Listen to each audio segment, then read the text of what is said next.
to do the mid-year freakout tag, which is just a staple of BookTube. I think this is my 6th time doing it. I could be wrong there, but comes around at the middle of every year where we all collectively freak out about the fact that we're halfway through the year and muse on our choices that have led us to this point where we may or may not be as close to our goals as we would hope. So it literally looks like it's about to hail and tornado and just get crazy outside my window. So I'm gonna try to get through this as quickly as possible because I'm a little bit worried that things are about to get pretty crazy. So we're gonna try to speed run this with my chatty behind. We'll see how well that works.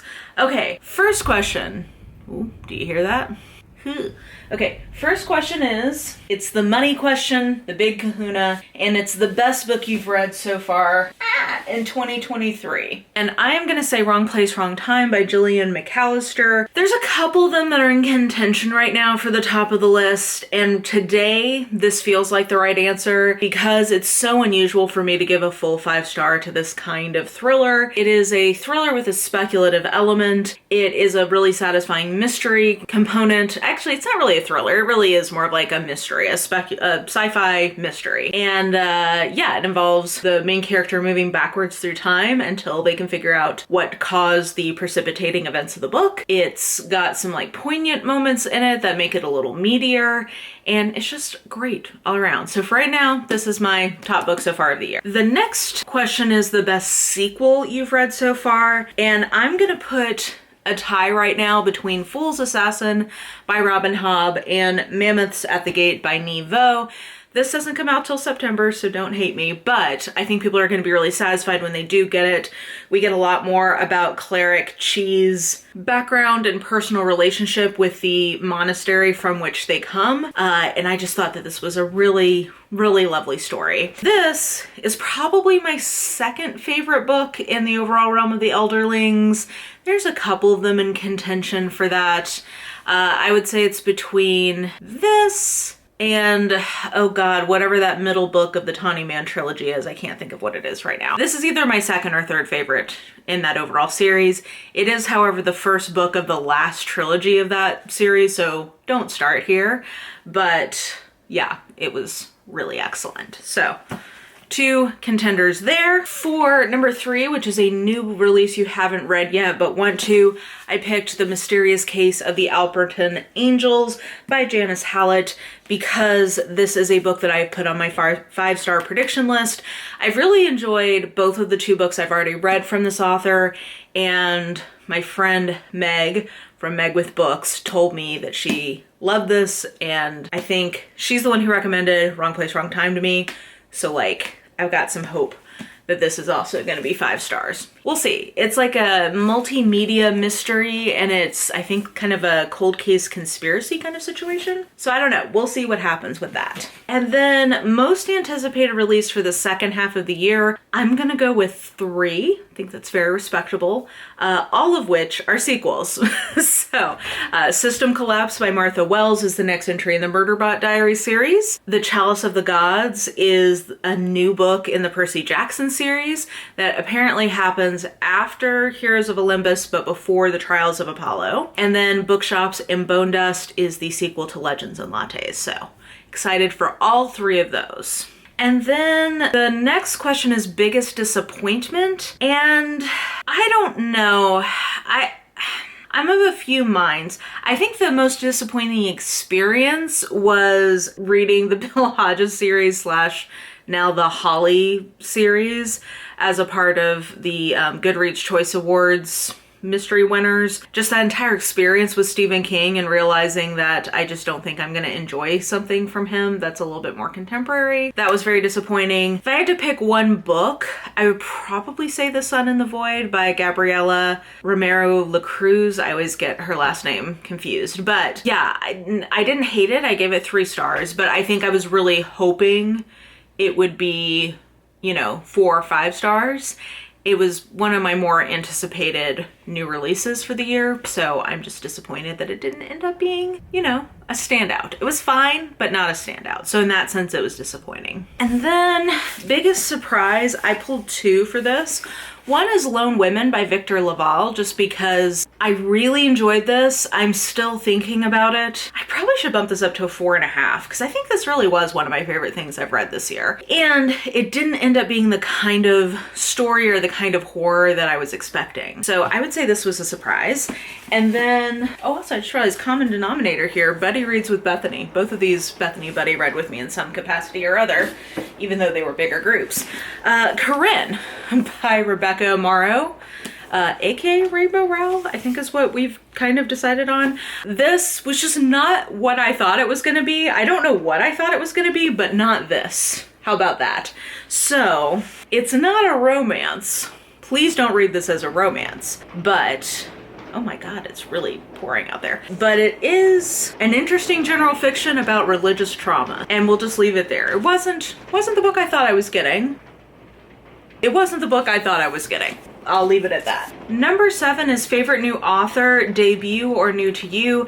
The last couple of years, I think I've used this as like an author who I think has become a favorite. And the one that came to mind for me was Rachel Lynn Solomon. Not because I think she's an all-time favorite author, but I think I can safely say she's becoming a new favorite contemporary romance author. And considering I had like a whole existential crisis at the end of last year about if I even like contemporary romance anymore, that has felt fresh and exciting. So I am really excited for people to read Business or Pleasure when it comes out, and overall I just think that she is a really solid author who deserves a lot more love. Newest fictional crush. I always end up kind of interpreting this as favorite sort of male romantic lead because I don't know. Anyway, I would say that the two that came to mind for me were either, well, I guess 3. Artak and or Frantor from the Seven Brides for Seven Alien Brothers series. Or I just read one called My Roommate is a Vampire, and the hero in it is sort of like a cinnamon roll meets Darcy-esque character, and he's a vampire and is like trying to he like woke up after 100 years and he's like, I need somebody to teach me about how to blend in. And he's just very like mannered and funny in his being mannered. So anyway, between the two of them, or like those are the kind of favorite male leads I think so far this year in romance novels. And then newest favorite character, I am going to allow myself a repeat, which is to say I think Cleric Chi officially became a favorite character for me with Mammoths at the Gate. I mean, I've really enjoyed them, but this is my favorite book with them so far. And oh yeah, I love them, and I don't know, the heavens do not agree with me. I love them. I love what they represent in terms of like storytelling and their relationship with Almost Brilliant and I just love Cleric Chi so much.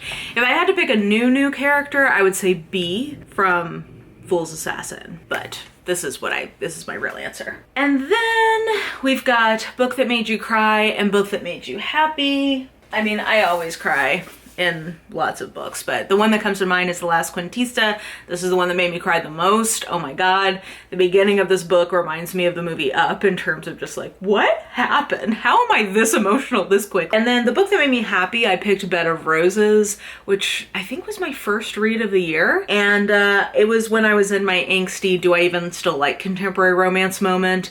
And this book reminded me that yes, I do in fact still like contemporary romance. So, two ends of the spectrum there. Number 12 is the most beautiful book you've bought so far this year. So I usually give 2 answers for this. One is for best new cover design and one is my favorite like collection book.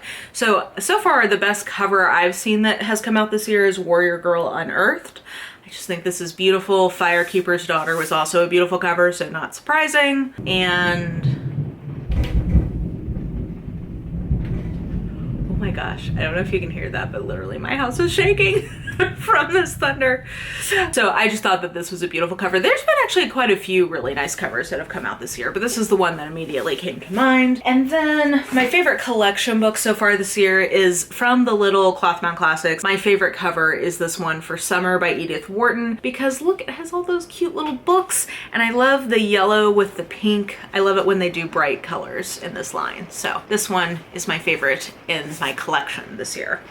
And then what books do you need to read by the end of the year. So I would say the thing that I'm most behind on that I want to have read this year is I said that I wanted to finish the Barsetshire Chronicles by Anthony Trollope, and I need to read 4 books to do that, and I haven't started any of them as of this filming. So I think part of what I'm doing this summer is reading a little more slowly, or like, you know, reading bigger books, taking my time with them, in theory at least. And I think that this would be a great candidate, like to just really focus on this series, and maybe like July. Maybe that's what I'll do. Anyway, so this is my number one thing that I've not made progress on that I really want to make sure I make progress on before the end of the year. So yeah, that is my mid-year freakout tag. I think I probably need to go before I get, you know, blown away / washed away. Let me know how your reading year is going so far. I've read a lot of books, and I've read a lot of books that I really enjoyed. So it feels like a pretty successful reading year so far, but let me know how your reading year is going, and, you know, definitely check out all of the tags that are going up, because I always enjoy these. These are one of my favorite times of the year when we have a tag a lot of people are doing. So I hope you enjoyed this video. If you did, please like, subscribe, follow me on the social medias if you are so inclined. I have all that information listed in the description box below, and I think that will do it. I hope you're having an absolutely lovely day today, and I will just talk to you soon. Bye!